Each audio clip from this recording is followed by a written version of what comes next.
Hello viewers, welcome to the session. In the previous session, we have worked with the characteristics of language and we have attempted to define linguistics. We all know that linguistics is the scientific study of language and it works at various levels of language. The phonetics, which works with the speech system of language. Morphology deals with word formation.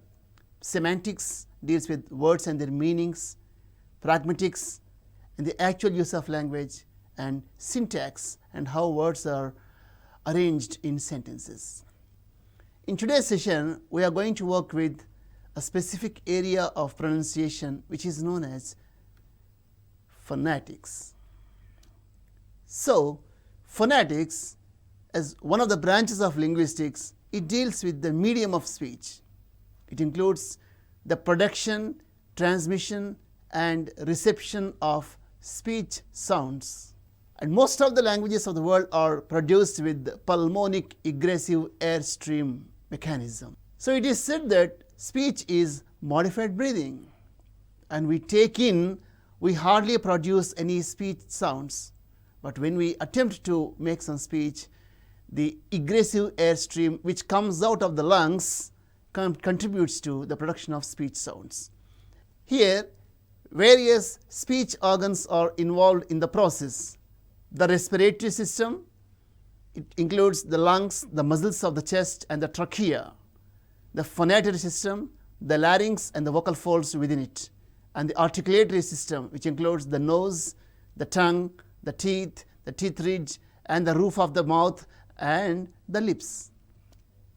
So, have a look at the diagram. The diagram has the labels of all speech organs that are associated with the production of speech sounds. So, the nasal cavity and alveolar ridge, lips, teeth, tongue, trachea, vocal folds, larynx and pharynx, epiglottis, and oral cavity at the passage, uvula, velum and hard palate. And why should we study English phonetics in particular? We all know that there is no one-to-one correspondence between the letters and the sounds in English language. There are 26 letters in the English alphabet and 44 speech sounds which are represented by the letters. Sometimes one letter represents different speech sounds and different letters or clusters represent the same speech sound. For example, we all know the letter C represents K as in cat, camel, and it represents the sound S as in sell, ceiling and receive.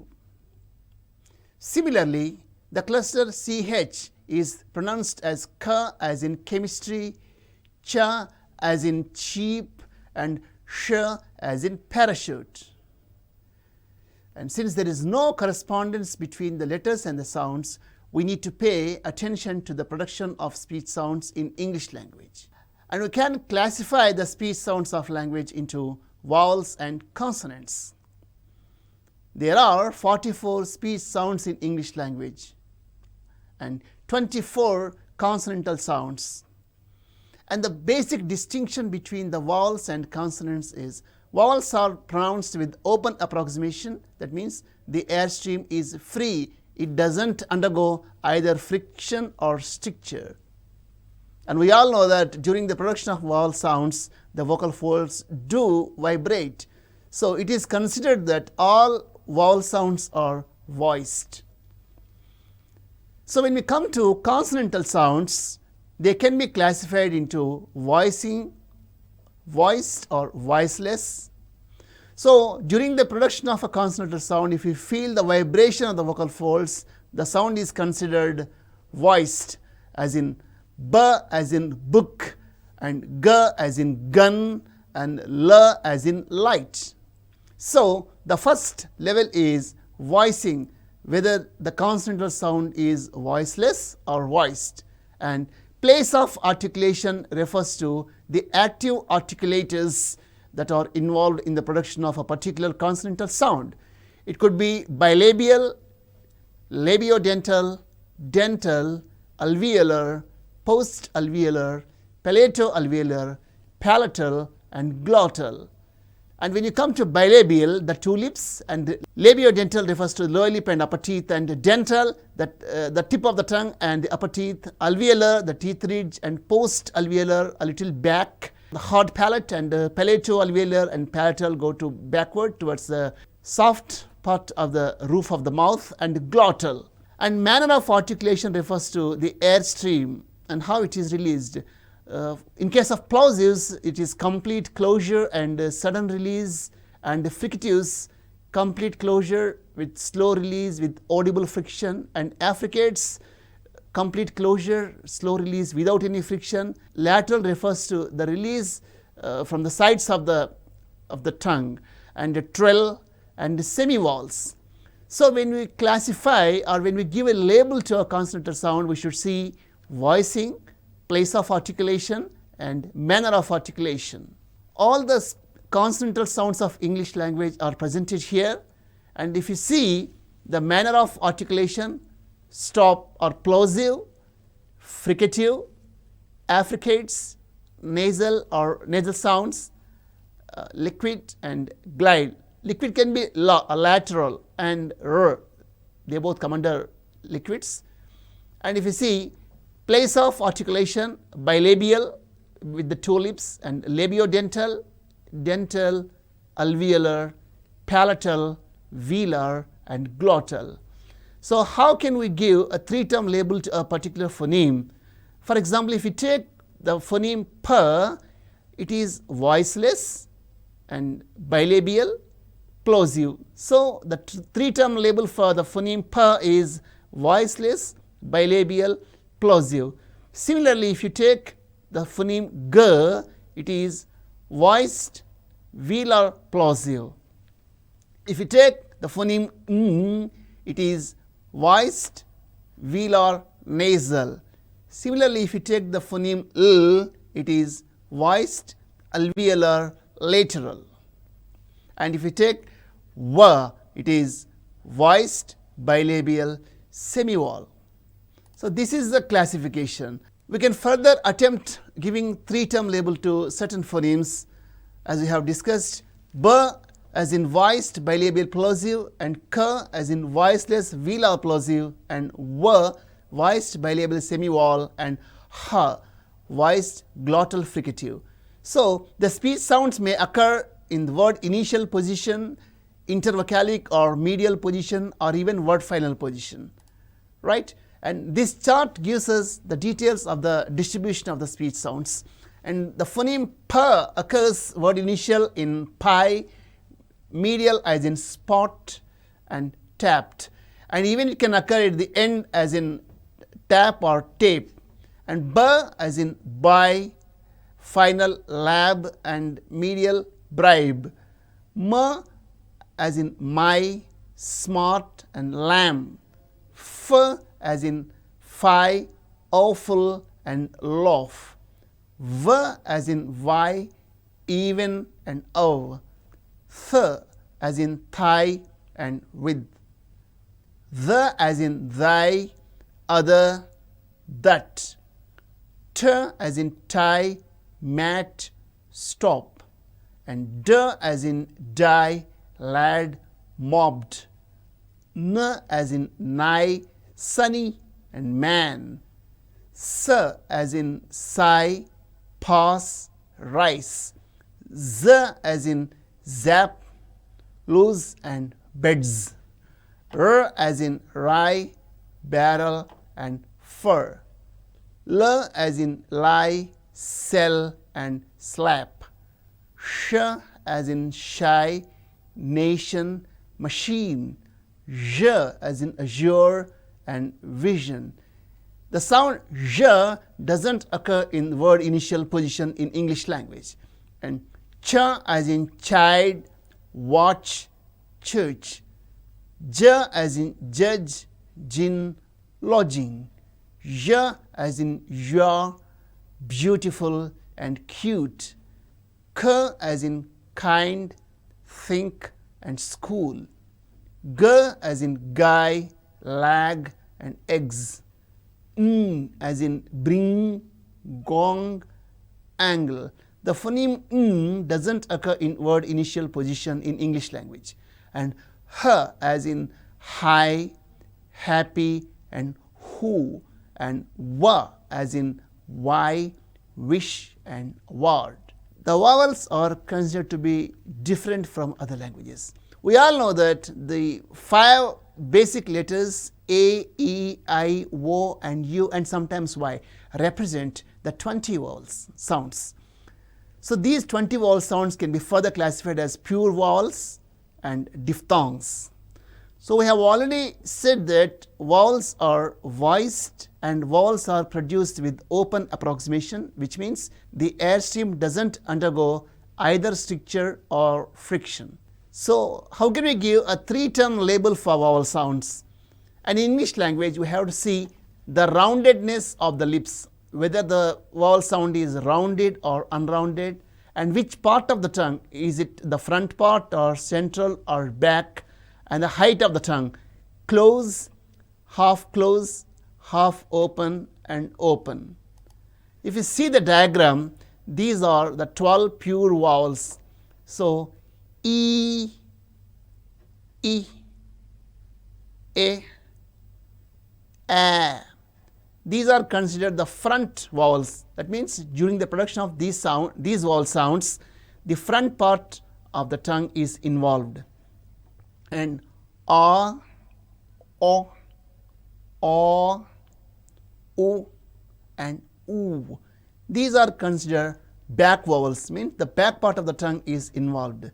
The central vowels are A, and So front, central and back refers to the particular part of the tongue which is involved in the production of the vowel sounds. And the height of the tongue, E, it is close, and U, it is also close. But the difference is, if you pronounce words like seat and suit, it is clearly visible, evident that E, it is front close and U is back close.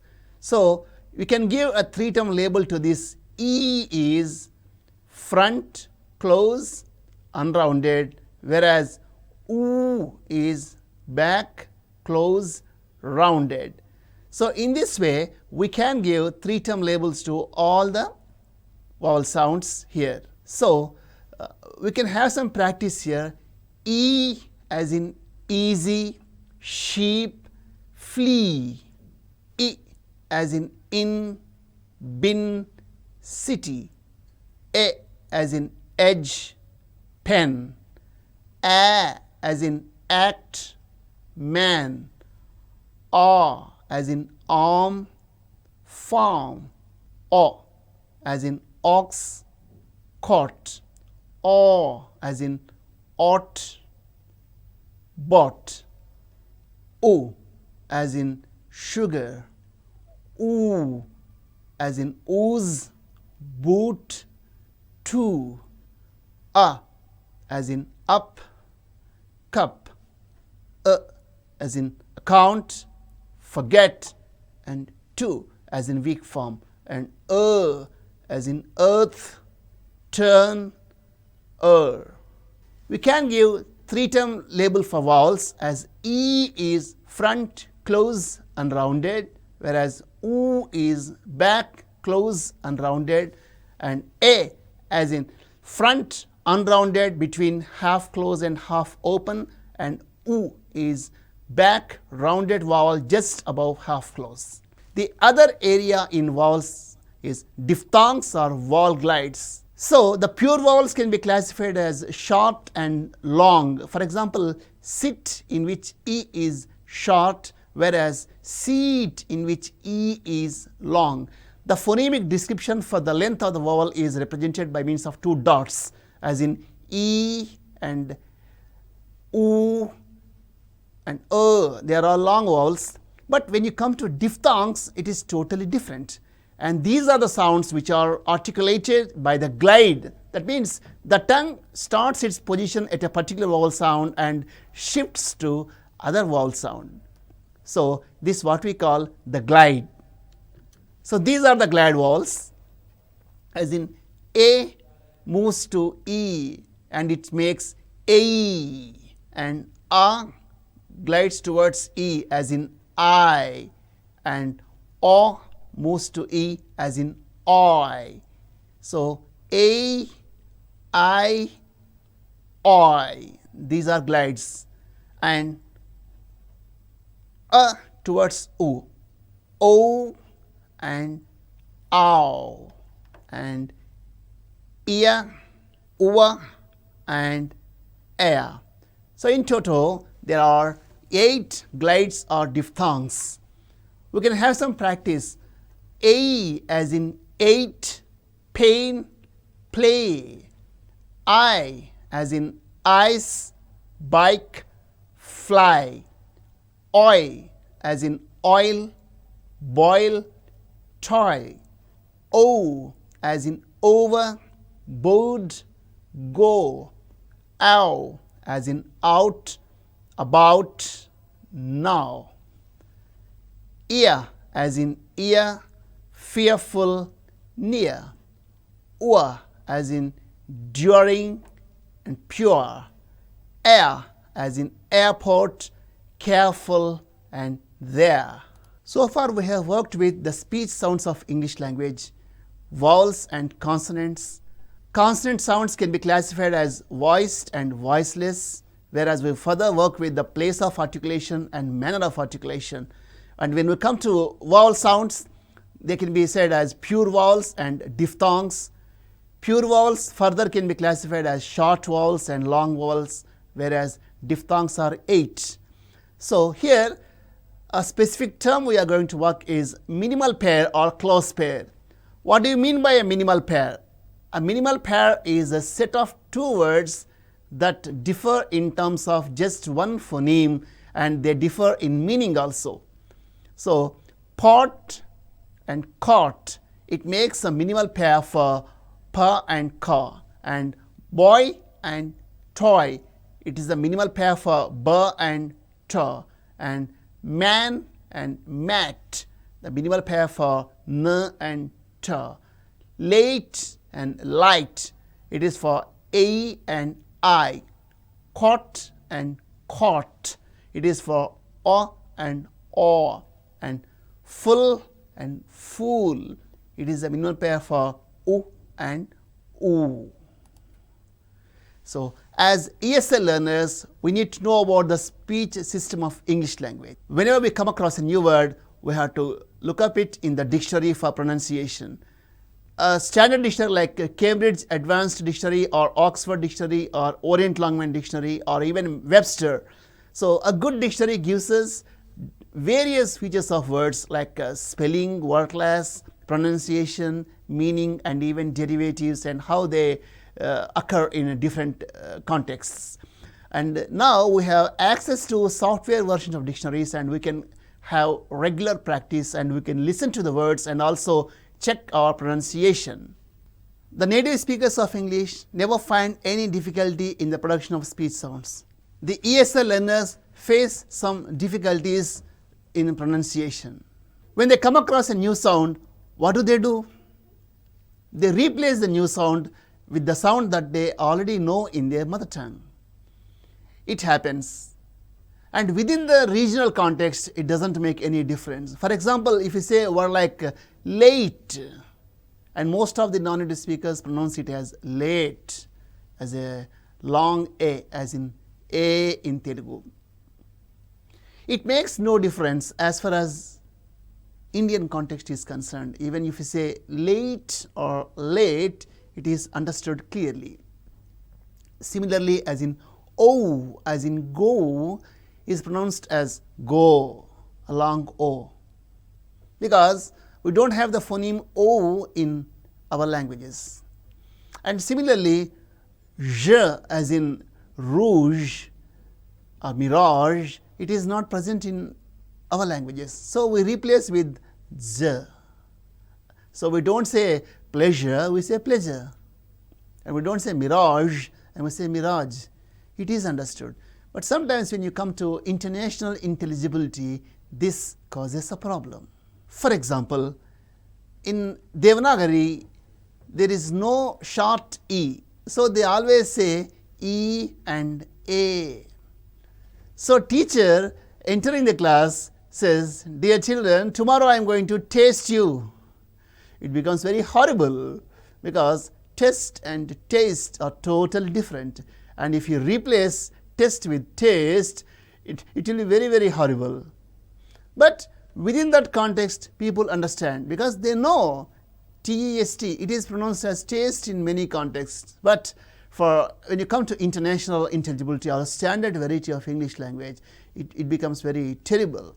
So similarly, in Tamil, they use the retroflex, like na and ala. So they say tall instead of tall and money instead of money. It is also understood properly within that context. But if a native speaker listens to this particular version of language, and he gets confused. And similarly in Oriya or even Bengali, they don't have the phoneme v. So what do? They replace it with ba. If there is a name like Vani Devi, they pronounce as Bani Devi. It is understood properly. It makes no difference. But if somebody says, I cannot understand English vowels, it becomes again it's a problem. You cannot understand vowels. You may not be able to understand vowels, but if you say vowels instead of vowels, it affects our communication. And one day, a meeting was going on, and one of the organizers entered the auditorium and said, okay, snakes are ready. And all were horrified. So why did snakes come here? And the organizer should have said snacks, and he said snakes. And someone says fish is sheep in Calcutta. Fish can never become sheep. He should have said fish is cheap in Calcutta. So non-native speakers have their own limitations in using the second language. Sometimes they may replace the new phonemes with the phonemes that they already know. Within their context, it makes no difference. But when we come to international or standard variety of English language, which should be understood in the same way by everyone, this really causes many, many issues. How to acquire good pronunciation? The strategy is, first, take a mirror, look into the mouth, look at the reflection of the mouth and what exactly is happening inside the mouth while producing the sounds, number one. And next one is, listen to a good variety of language, listen to standard English like the BBC or CNN, and try to understand the phonemes properly. And the other very, very important area is the stress, rhythm and intonation. We will discuss it in the next slot. But as far as the present slot is concerned, and how the speech sounds or how the phonemes are to be articulated properly without causing any miscommunication. So as far as oral communication is concerned, these are very important. One is audibility. The voice has to reach the audience properly, and intelligibility. What we say and what message we have to give should be understood by the listener properly, and comprehensibility, and the language we use must be understandable. So the features of oral communication is audibility, intelligibility and comprehensibility. And next one is tempo or speed. Don't speak too fast or don't speak too slow. So you have to maintain proper speed or proper tempo, and from time to time we have to give pauses in our communication. So in this session we have worked with the speech sounds of English language, and we have identified the 24 consonantal sounds and how each sound is produced, and we have attempted to give 3-term label to the consonantal sounds: the voicing, place of articulation and manner of articulation. and each consonant or sound can be said either voiceless or voiced. And when we come to place of articulation, what are the active articulators in the production of the particular consonant or sound? And we have given the labels like the bilabial, labiodental, dental, alveolar, post-alveolar, palato-alveolar, palatal, and glottal. We can see the shift. Bilabial, the active articulators are the two lips, as in book and as in moon. And labiodental, we go further, dental, as in th, and alveolar, the teeth ridge and the blade of the tongue, as in s and z, and palato-alveolar, sh and j and ch and j, and palatal sound, j, and glottal sound, ha. So in English language, from bilabial to the glottal, the movement of the tongue is clearly observed. And next are the vowel sounds, and we have attempted to give the three-term label to vowel sounds, as in roundedness of the lips. We know that the four vowel sounds o, u, and oo, these are rounded vowels, and the remaining were unrounded. And again we have attempted to see the height of the tongue and the place of the tongue. So front, central, and close. And if you come to height of the tongue, close, half open, and open. If you see, e is front close, whereas a is front open. Similarly, u is front back rounded, whereas a is back unrounded and open.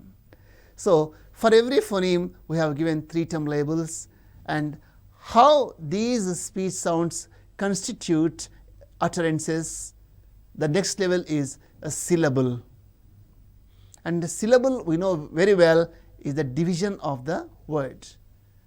So in every language we can find syllables which make words, and words make sentences or utterances, and the text. This is the hierarchy. That's all for us today. Have a nice day.